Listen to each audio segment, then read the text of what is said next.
Good morning to all of you. Welcome to the course on Advanced Hydraulics. This is a part of the NPTEL Phase 2 project. It is a postgraduate course in civil engineering. The target audience for this course are the postgraduate students in various disciplines of water resource engineering in civil engineering throughout India. This course may also come under some of the postgraduate program in other disciplines like mechanical engineering, even chemical engineering as well. But mostly in our course, we will be dealing with the civil engineering aspects. So, before starting the course, let me introduce myself. I am Suresh Karta, Assistant Professor in Department of Civil Engineering, IIT Guwahati. This course aims for introducing or giving advanced level of knowledge to a student who have undergone their basic degree in civil engineering. Before undergoing a course on advanced hydraulics, it is expected that the target students should have a basic knowledge on fluid mechanics. He or she should also be good in hydrology, as well as he should have been introduced some of the concepts on hydraulics. In our course here, we will be dealing at an advanced level where a graduate student has to conceptualize the various theories and aspects in the engineering as well as the physics behind the fluid flow. Well, before starting the course, you should be aware of the historical background of hydraulics. What do you mean by hydraulics? The word hydraulics, it is developed from the Greek word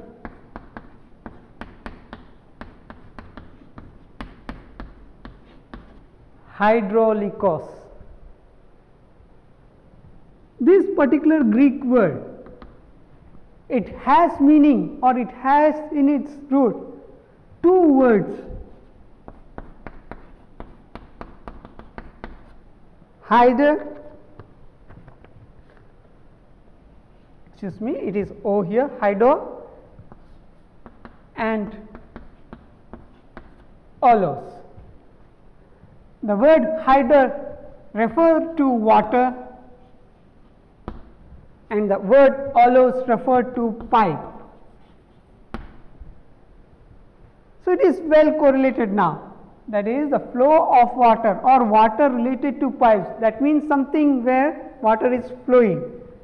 These two combinedly led to the word hydraulikos, and subsequently in the English language the hydraulic term is adopted. According to the definition of hydraulics, it is that branch of science that deals with the motion of liquids and its applications. If you carefully go through this particular definition, that is, this word hydraulics deals with the motion of liquids and its application. You may see in various engineering fields these particular aspects occurring, whether it is the river flow, whether it is the channel flow, whether it is the motion of liquid where hydraulics jacks are applied, whether the motion of liquids in coolants, whether the motion of liquid in distilleries. Whichever subject you take, you will be dealing with motion of liquids, and all of this comes under the term hydraulics. And if you try to give a scope of all of these things, it is beyond our reach in this particular course on advanced hydraulics to cover all the aspects on hydraulics. We will be dealing mainly with the civil engineering aspects of hydraulics. So, let us introduce the concept, and introducing the concept, first we have to have a historical background on the subject. how the hydraulics was developed from the age-old days onwards. Mankind, if you see the historical mankind development and all, mankind started forming settlements at various locations, and mainly these settlements were along river banks or some of the water bodies. Subsequently, their settlements enlarged, water became a scarce quantity or a more prized quantity. People were required to have water at their source. They started thinking of that. From the source of the water, they started drafting the water to their settlements.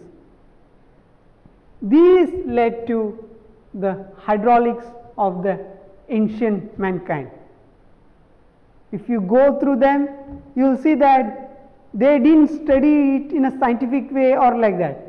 They may not be knowing the scientific principles, how water can be drawn into their regions and all, but still they adopted those techniques. It was an art for them. We will be seeing how they did it. As the scientific knowledge started developing, you may see some of the scientists studying more aspects on the motion of liquids. Let us see some of the historical developments. In a society, people started using water for irrigation, domestic purposes,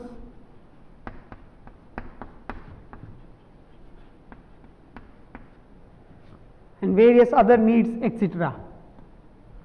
To draw water to their location, they initially started creating small ditches, boreholes, holes, ponds, etc.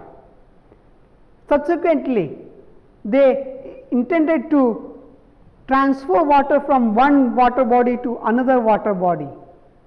They created canals, channels, tunnels,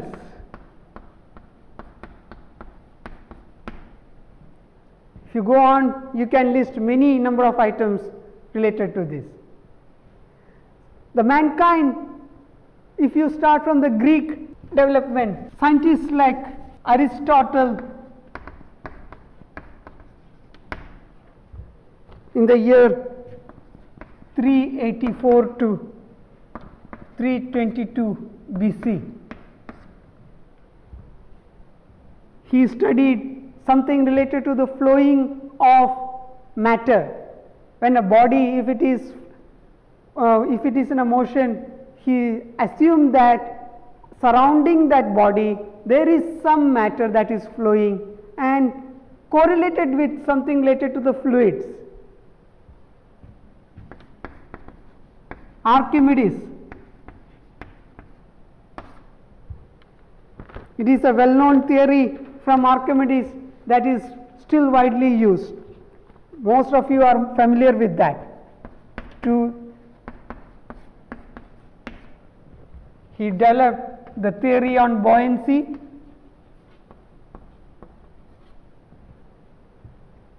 He worked on several aspects of fluid flow.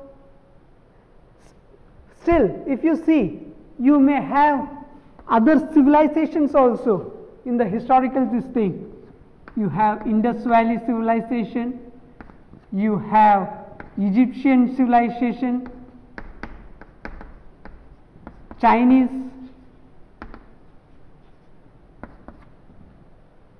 further if you extend, you may see several type of civilizations that has used different type of drainage networks, different type of fluid structures, fluid flow structures, so that they can allow fluid from various sources to their locations or transfer water from their location to some other sources as well as.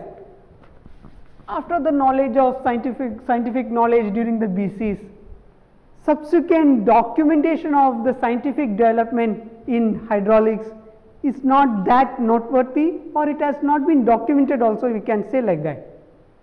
Still it was following the form of art. That is, hydraulics was still extended as a form of art. People, through their intuition, started building hydraulic structures.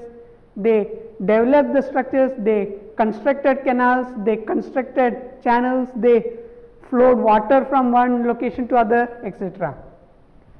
The exact scientific principles were still inconclusive to them. From the year 1000 ADs onwards, especially in Europe, several universities were established.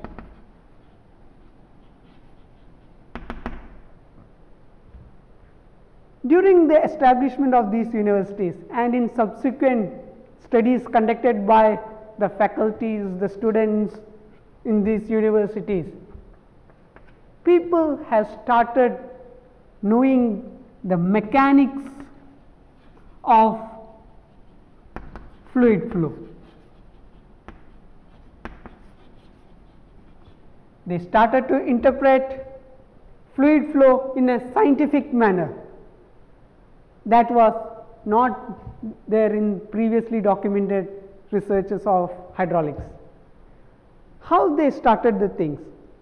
If you go from universities of University of Paris, university in other Italian universities, Spanish universities and all, there are several studies on mechanics of fluid flow from the second millennium onwards.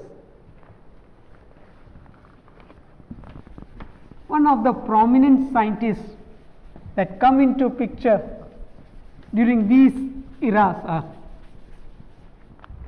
Leonardo da Vinci.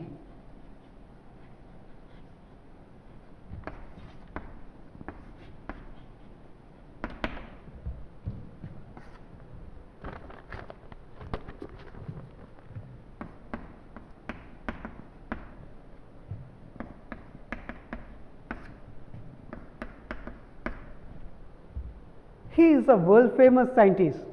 He had done research in many mechanical aspects, many mechanics on the motion of objects related to earth. He is one of the profounder in fluid mechanics, we can say like that. He has measured the flow of velocity, he has measured the velocity of flow in a river using his own methods, that is speedometric methods.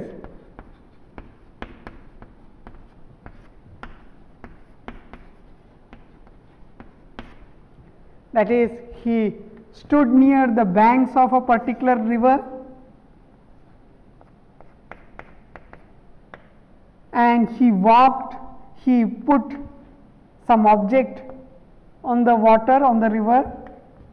This object started moving in this direction, the direction of velocity, and he also started moving at the same pace, and at a certain stretch he observed the distance he moved and the time he took, and he subsequently interpreted the velocity of the river water there. That was quite intuitive, and at that age, during that particular time, it was one of the big findings. He has also developed knowledges on, or he has studied on jets, he has studied eddies,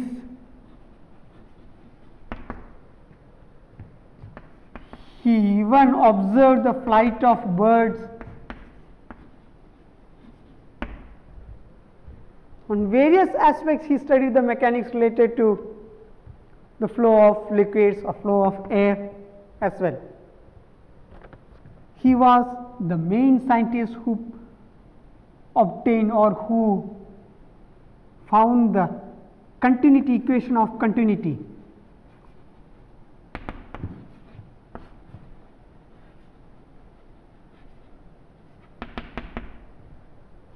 The continuity principle he suggested in such a way that velocity at a place is inversely proportional to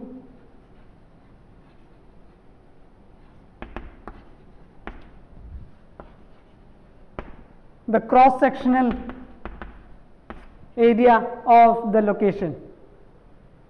That is also one of the most important findings from this particular scientist. Next scientist who comes into our picture, who had a profound influence on the hydraulics, is Galileo.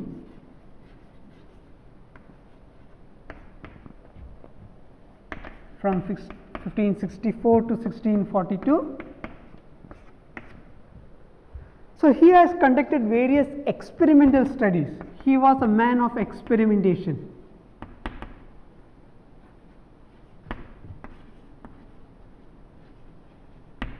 He observed the motion of objects, especially in fluids, how a particular object, if it flows through fluid or if it moves through a fluid, how its motion gets affected due to the presence of fluid and all. He had studied some of them. Even the effect of gravity was first identified by Galileo, but the gravitational acceleration quantity and all was not discovered during that time and all. Galileo's student Torricelli, he has several students. Galileo had developed him a school of scientists, you can suggest school of scientists, and Torricelli is one of the scientists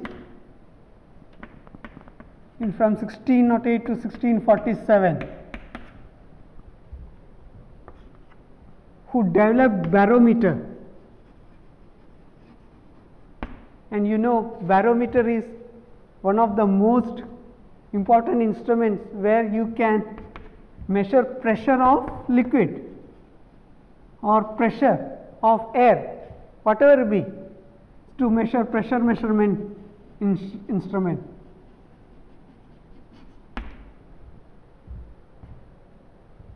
Subsequently, other scientists who will be coming into picture are who studied on hydraulics: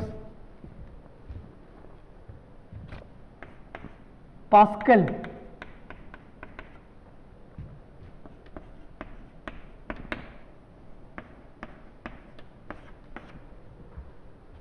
he is a noted scientist in this area, in the field of hydraulics. Not only in hydraulics, you have already studied in mathematics his theorems and all.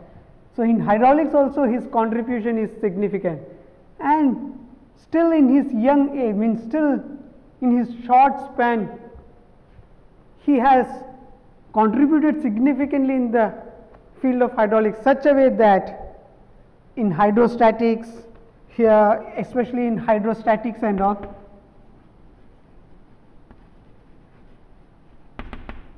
he observed pressure, which is the most important quantity in any fluid flow analysis.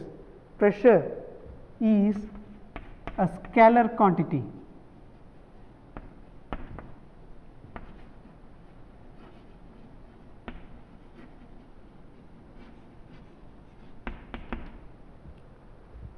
To understand this phenomenon, it's not that easy or it's not that visualizable. We have to try to infer from our mind how pressure is a scalar quantity. If you say at any location, if I say at this particular point, the pressure is not having any direction, it has only a magnitude. This pressure, say if at this location, it has a particular magnitude. Say pressure is not in this direction, or it is not in that direction, or it is not in this direction, nor this direction, or it downwards. It has simply a magnitude. Now the effect of pressure will create force on any planes whichever you are taking into consideration. That is the feeling you need to understand, that pressure is a scalar quantity and that pressure is independent of direction. This finding was done by Pascal which is one of the most important findings in fluid mechanics. Of course, we cannot forget Isaac Newton.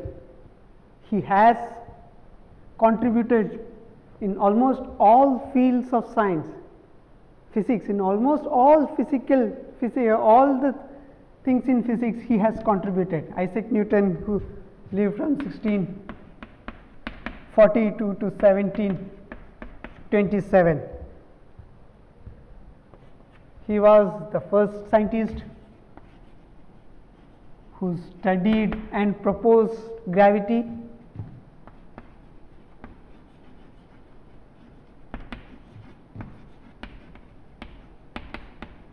So, when he identified the gravitational constant or acceleration due to gravity, subsequently he studied them in hydraulics and tried to infer how the fluid motion is also affected. He introduced the concept of principles of momentum.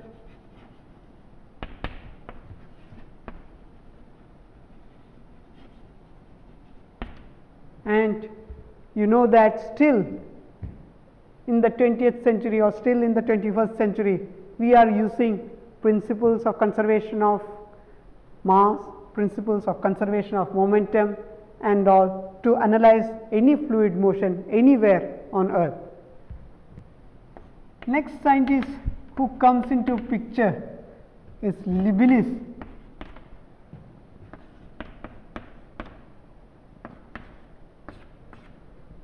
He is a noted calculus man.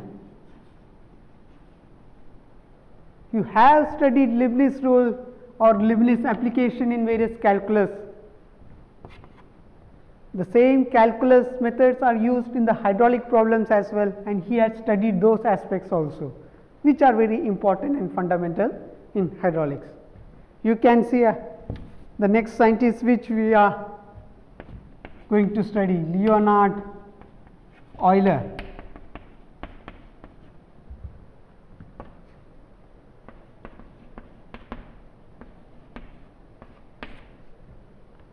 The scientist whom we are all in debt for.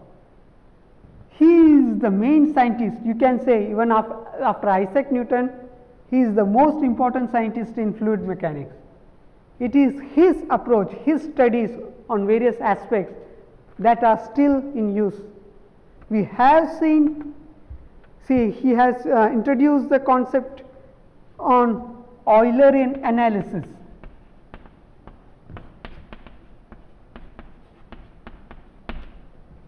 He has worked out on equations, or he has worked out on acceleration flows and all.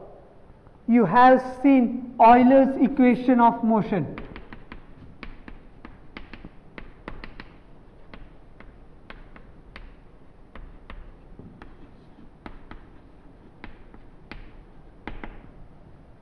So, all these things are developed by Leonhard Euler, and still we are using Euler's equation of motion in many fluid flow problems. What is meant by Eulerian analysis? How you came into the Eulerian analysis for any fluid mechanics related issues? The Eulerian approach means, rather than tracking a particular particle and its movement, if you are able to track a particle, or if you are able to understand a property in it throughout at a particular location, that is more suitable for fluid mechanics. That is how the Eulerian analysis has reached. That is, for example, in a particular stretch of river, if you take a fluid particle and if you try to analyze its movement, it may be quite difficult, because fluid, it is the microparticles and all, to observe the movement of microparticles in them, in fluid and all, it is quite difficult and quite tedious. Rather than that, if you take any particular cross section and try to identify, say, velocity at this cross section at various times,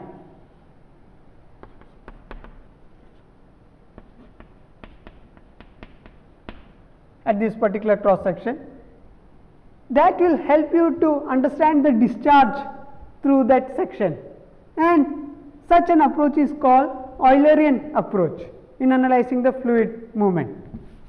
If you see that till now we have introduced some of the scientists who have worked on hydraulics. It is quite natural when a fluid on its flow along a bed, it may be resisted by the bed. The scientists who were studying or previously to Euler and all, they were not able to analyze the effects of the bed on resisting the fluid. The scientist Chessy in 1718 studied extensively on this aspect and observed very simple relationship, how the resistance bed can create resistance to the fluid flow, and analyze them. This is one of the main findings in open channel hydraulics.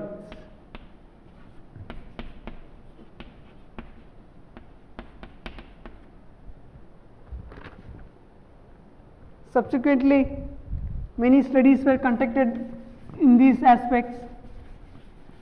Another scientist who is well known in fluid mechanics is Navier.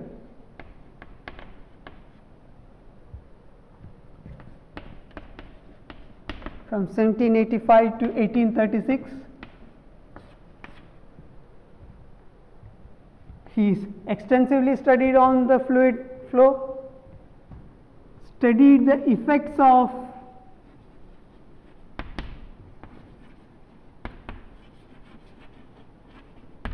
viscosity,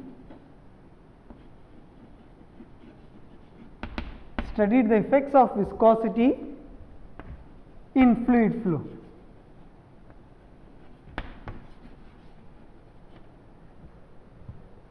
He also extended the Euler's analysis on fluid flow, incorporated the effect of viscosity on those analysis and extended the study. This was also an important finding.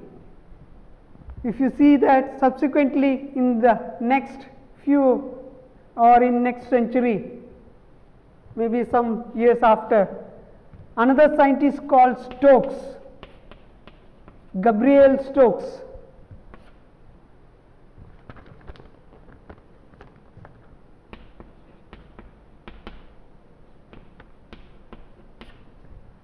he extended Navier's studies on effects of viscosity and fluid flow. He formulated them. That created the well-known Navier-Stokes equations.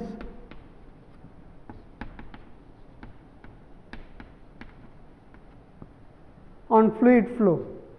This is mainly the equation of momentum.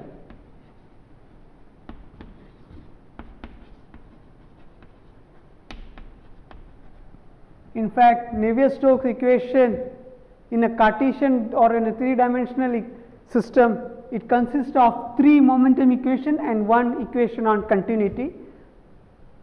Any fluid flow problem till now, it is being solved using Navier-Stokes equation. It is one of the most generalized form of fluid flow equations, and we will be using them, or especially the students on fluid mechanics, they will be extensively working in Navier-Stokes equation, and we will be dealing partly or the part of those equations which are very significant in hydraulics or free surface flow. You might have heard about Saint Venant, another noted scientist.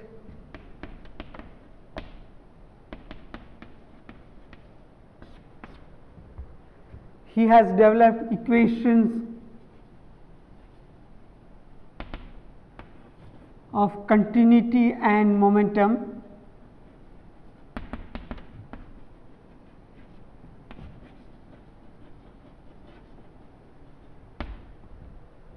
especially for channel flow.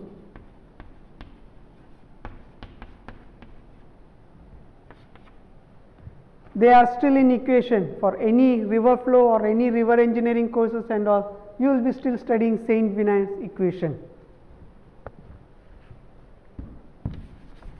The next scientist who is much familiar to most of the students here, Osborne Reynolds.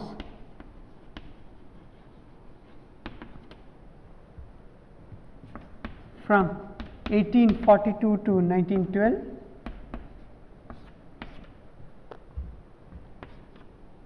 Studied how viscosity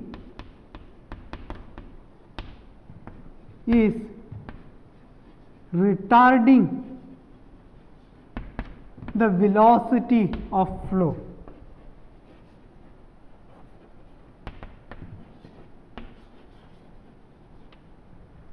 Conducted several experiments on these aspects, studied the effects observed and obtained a quantity called Reynolds number.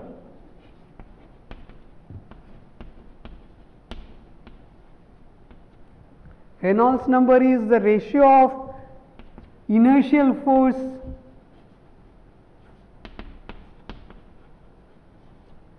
to viscous force.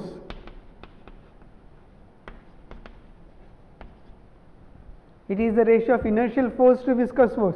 If a fluid is moving with an inertial force with a velocity v, and if there is a viscosity, or if there is a if the fluid is having some viscosity, that viscosity may retard the movement of the fluid, and that quantity he visualized in a dimensionless form and developed the number called Reynolds number.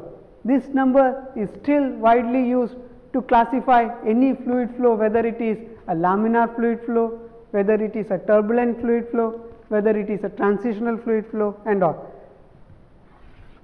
We will suggest that this is also one of the most important findings in fluid mechanics. As we are dealing with hydraulics, especially with open channel hydraulics and all, another dimensionless number that you will come into account is Froude number. A scientist called Froude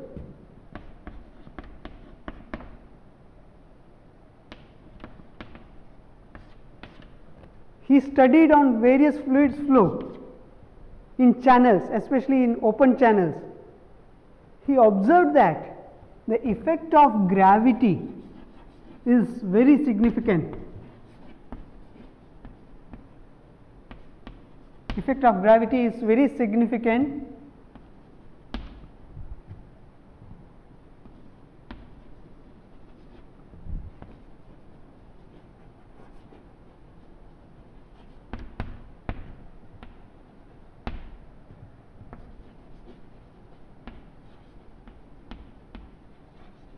open channel flows.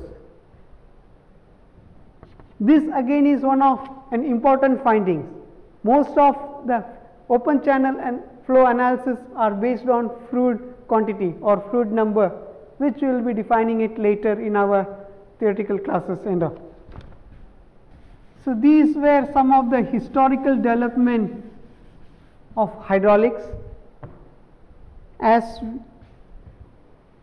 in our country, how the historical development of hydraulics has occurred, also we can briefly go through them, not extensively as was done till now, but we will see that hydraulics or part of hydraulics, it was there from the age old Indus Valley civilization itself.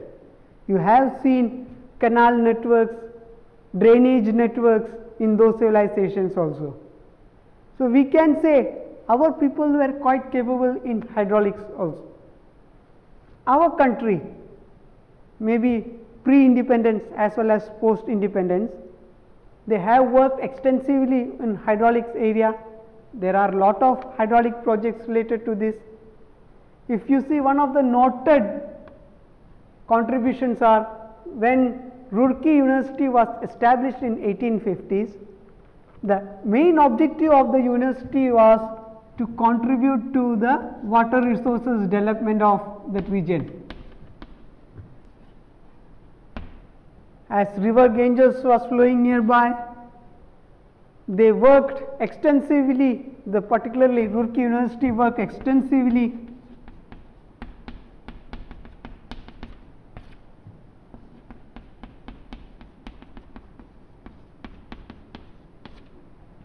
in obtaining or in designing various type of hydraulic structures, hydraulic parameters. They have developed canals, channels, hydraulic structures in their own way, and that became a part of development throughout India also, which theories were subsequently used in many parts of India. In the post-independence era also, you have seen very good hydraulic projects like Hirakud Dam,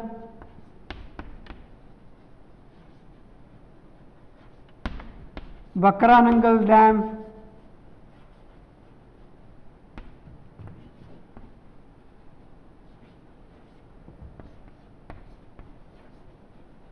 Tehri Dam, Tehri project, Sardar Sarovar project,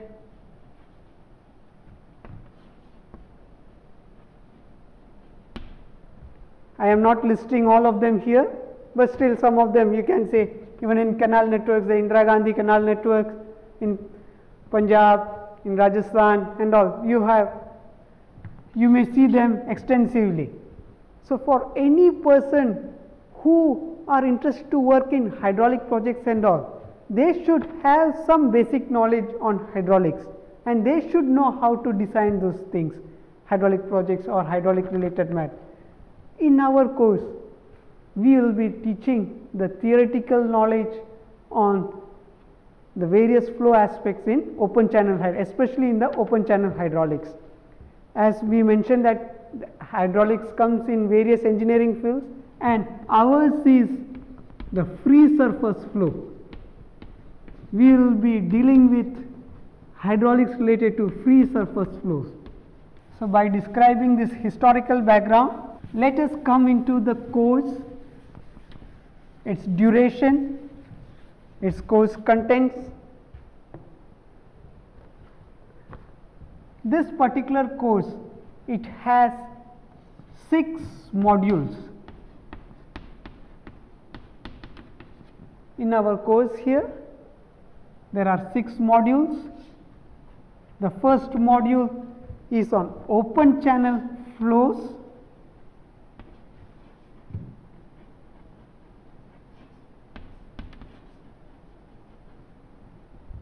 Our second module is on uniform flows.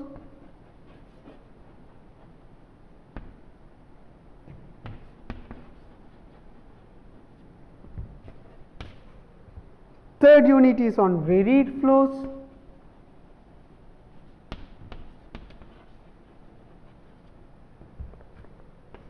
The fourth unit is on hydraulic jumps.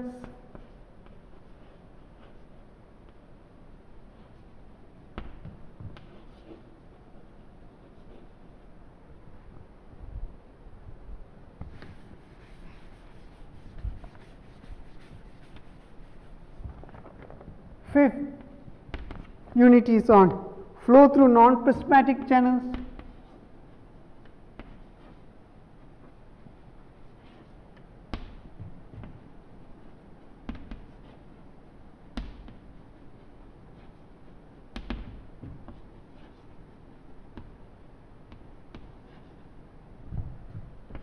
And the final 6th unit is on turbines. So if you observe all of the units here or all of the modules here, you will see the final unit or final module on turbines. This is more related to the mechanical engineering aspect and all, but as this course is on advanced hydraulics, we surely felt that this also should be a part of this course curriculum. A student, after undergoing this course, maybe first he will be put in some hydraulic projects and all. Definitely he need to understand the theoretical background on turbines and how the open channel flows affect the turbines and all. We will see how of them. We will consider each unit now. We will see in each unit what are the contents that we will be going to tell. The first module is on open channel flows.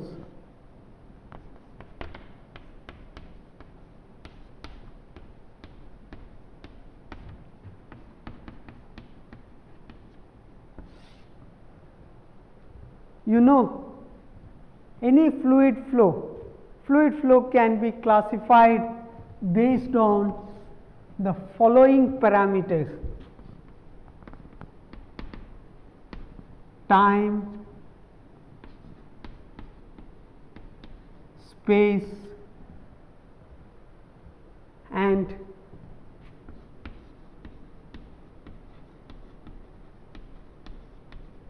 randomness. That is, any fluid parameter, any parameter for the fluid flow, they can be characterized with respect to time, space, and randomness. All these three quantities are independent to each other. If a fluid parameter, if it is not varying with respect to time, then that parameter or that aspect is called steady. Most of you have heard about steady flow and all, steady fluid flow. So, the steady fluid flow aspects come from the parameter velocity, which is not changing with respect to time. If that quantity velocity, especially in hydraulics, if velocity changes with respect to time, then such type of flows are called unsteady flows. The next quantity that is coming into picture is space. If a fluid parameter, if it is varying with respect to space, it will be spatially varied flow. If that same parameter, if it is not varying with respect to space, it is called non-spatially varied flow, or it will be also called lumped flow. We can consider in hydrology, especially in hydrology and all, most of the students might have heard about lumped fluid flow and all. The thing is that the entire quantity, it is not varying with space and it is lumped into a single parameter, and such quantities are called lumped fluid flow. The next parameter, randomness, or next quantity, this will determine whether a fluid flow is deterministic fluid flow or whether it is probabilistic fluid flow.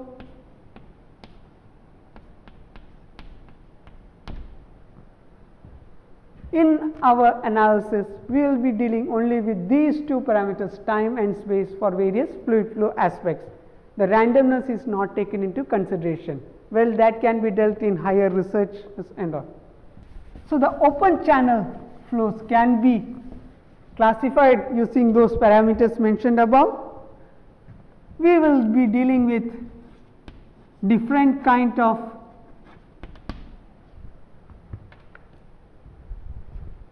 kinds of open channel flow.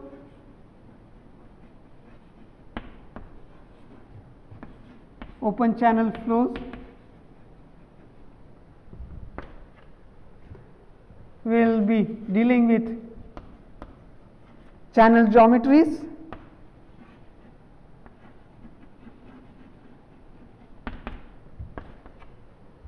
then we will be studying on the types and regimes of open channel flow.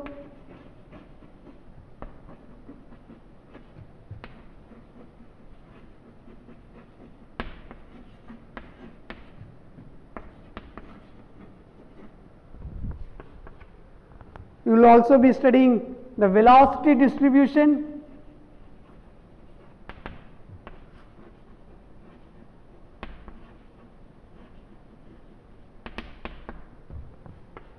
will also study flow in wide open channels.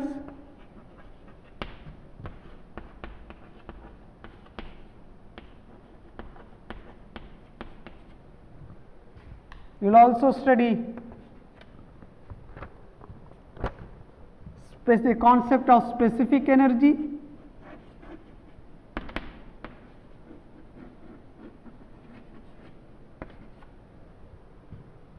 The subcritical, critical and supercritical flows. How to compute subcritical flow, that will also be dealt. How to compute critical, how to compute supercritical flows, all these things will be covered. You will also be introduced on how to compute energy head in non-prismatic channels.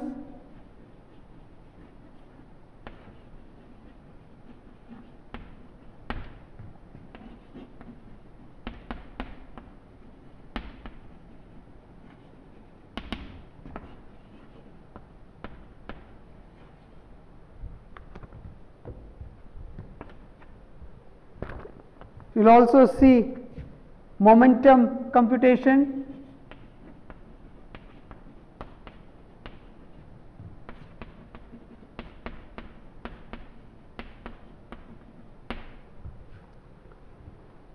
specific force,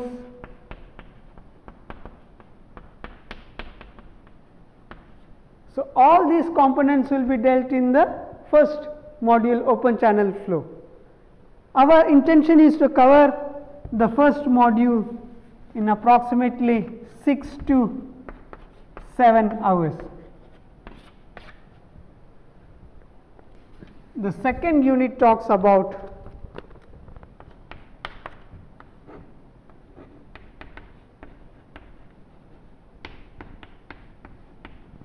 uniform flows.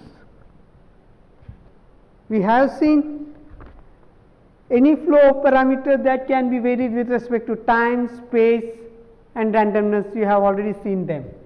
So, uniform flow is that quantity where the flow is not varying with respect to space. Say if you take the velocity as a parameter, velocity, if it is uniform for a particular stretch of the channel, if the velocity is same for the particular stretch of the channel, that flow is called uniform flow. It is not varying with respect to space. What are the different quantities or different things we need to study in uniform flows? You have to understand the criteria to decide which is an uniform flow. You should also know how to measure velocity.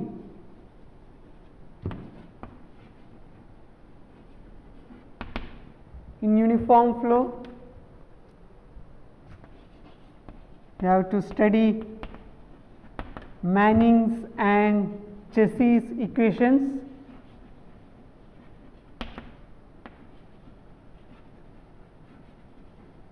We have described about scientist Chessie a few minutes ago.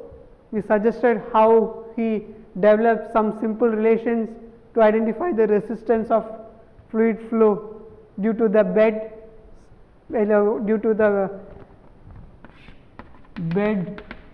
how the bed is influencing the fluid flow in a channel and all. He had studied and developed some simple relationship.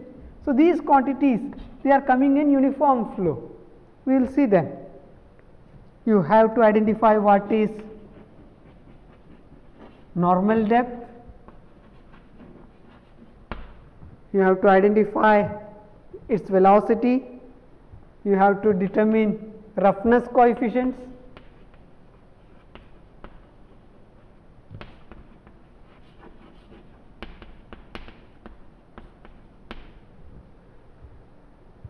You have to determine economical sections.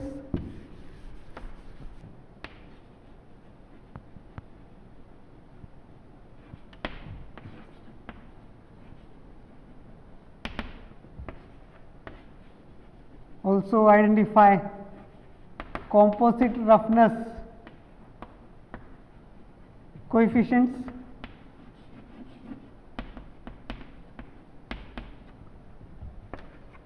you also require to do analysis on closed contours, how the uniform flows are there in closed contours and how you can approximate them with open channel flow. We intend to cover this module also in 6 to 7 hours, depending upon our speed of and progress. We will be delivering the lecture appropriately.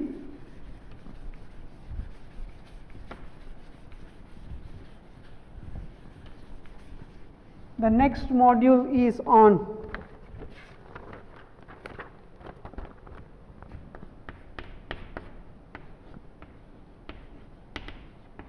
varied flows.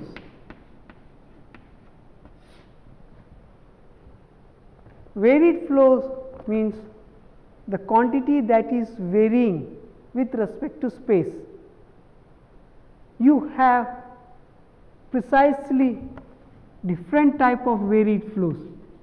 Say gradually varied flow, I am writing it in short here. You have rapidly varied flow, you have spatially varied flow. Different type of varied flows are coming into picture.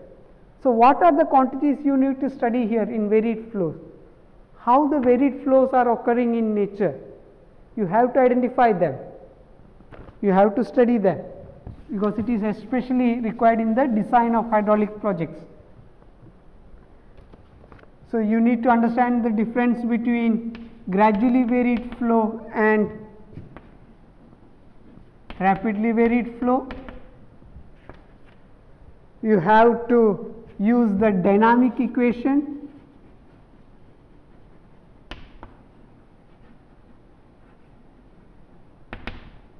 for gradually varied flow computation.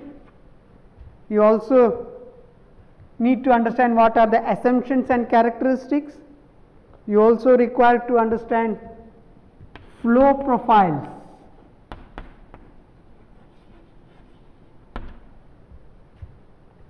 What is meant by drawdown and backwater curves?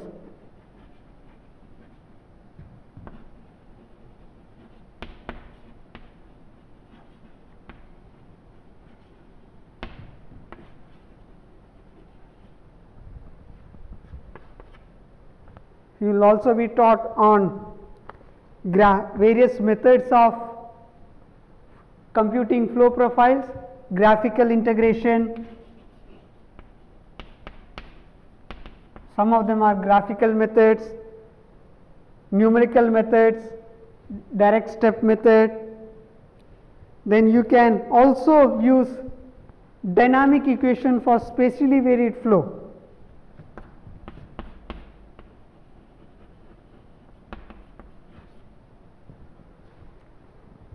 You can, if there are some analytical approach that can also be employed here, and we will see, because there are very limited analytical solutions to gradually varied flow computations and all. If possible, we will go through them also. You also need to introduce the dynamic equation for spatially varied flow.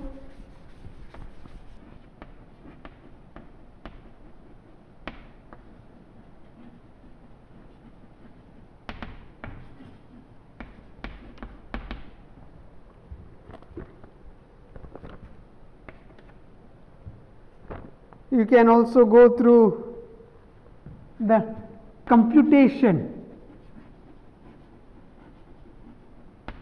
of flow profiles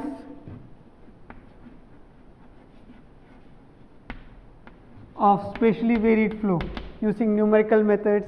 Again, numerical methods, we will see some of the numerical methods that can be used for the following things. And as you know, numerical methods is one of the most important tools which has simplified the life of engineers considerably. Using numerical methods, you can solve almost all type of partial differential equations. all type of partial, you know that the partial differential equations are the governing equations for different type of fluid flow problems. You can solve them using the numerical methods by approximating the partial differential equations in a simplified manner. We will see them in an extent or in a detailed way when the appropriate lecture hours arises. Next comes into our picture. In this particular third module, we are going to take approximately 8 to 9 hours. So, both the uniform flow and varied flow, they are steady flow. Please note that they are coming in steady flows. So, next module we are going to consider is hydraulic jumps. This is a particular type of rapidly varied flow. How this is occurring, those things you will be taught in the class. The different types of jumps,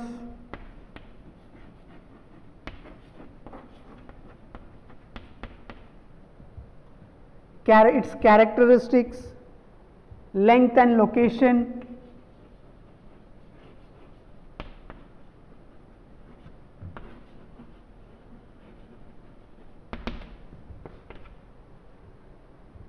how jumps acts as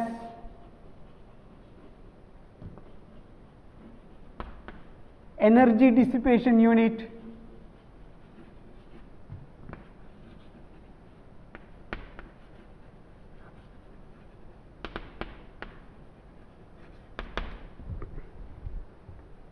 how you can control hydraulic jumps. These things will be studied here. Some of the hydraulic jumps you will be considering as steady flow, and some of the hydraulic jumps will be unsteady flow.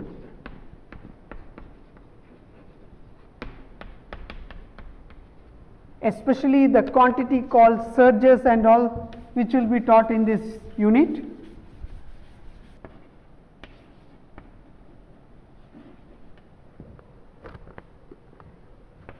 How the surge channel transition occurs.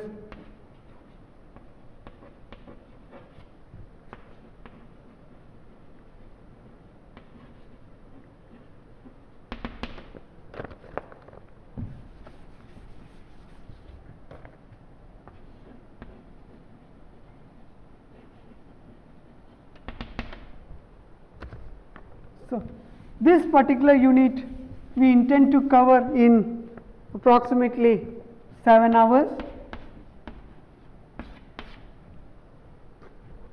Our fifth module is on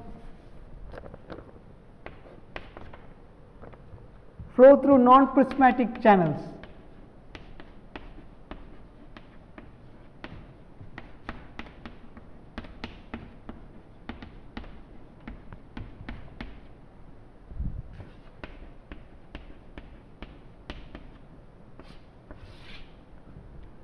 So, here there will be studies on how the sudden transition affects, sudden transitions in the channel flow, how it affects, how the subcritical flow occurs through sudden transitions, flow through culverts, bridges, bridge piers,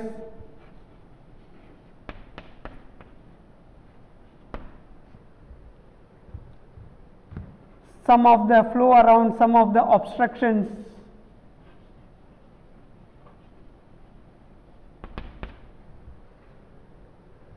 flow in channel junctions,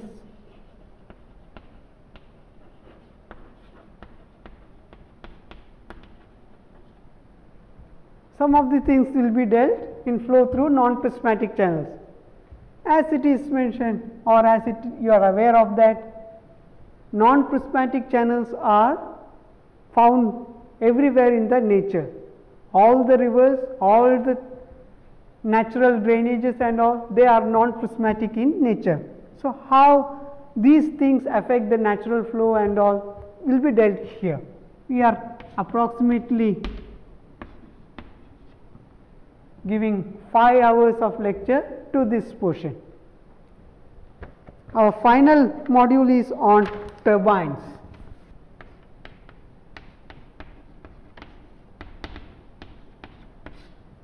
So, in this module you will be taught on the momentum principle, how you need to apply momentum principle in turbine related problems, how the Navier-Stokes equation or the Reynolds transport theorem has to be applied when turbines or generators or pumps are involved. You have to see the impact of jets on planes and curves. You have to classify turbines, what are the radial flow turbines, what are the axial flow turbines, what is meant by impulse and reaction turbines. We will also teach on draft tube and cavitations. You will also be taught on similarity laws.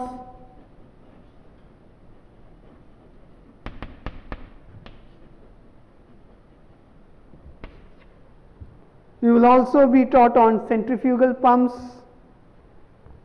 what is the minimum speed to start the pumps, what is meant by jet and submersible pumps, what is meant by positive displacement pumps, reciprocating pumps, how the flow separation affects turbines,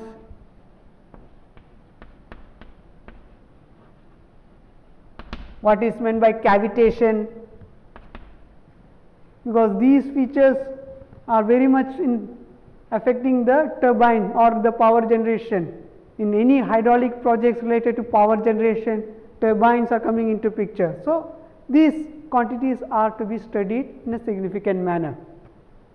So, going through this introduction, let us wind up this first lecture. We will be going in detail in each of the modules from next class onwards. The next class in this course curriculum, it will be having some 50 minutes of lecture and we will be having a 5-minute quiz on each of the topics.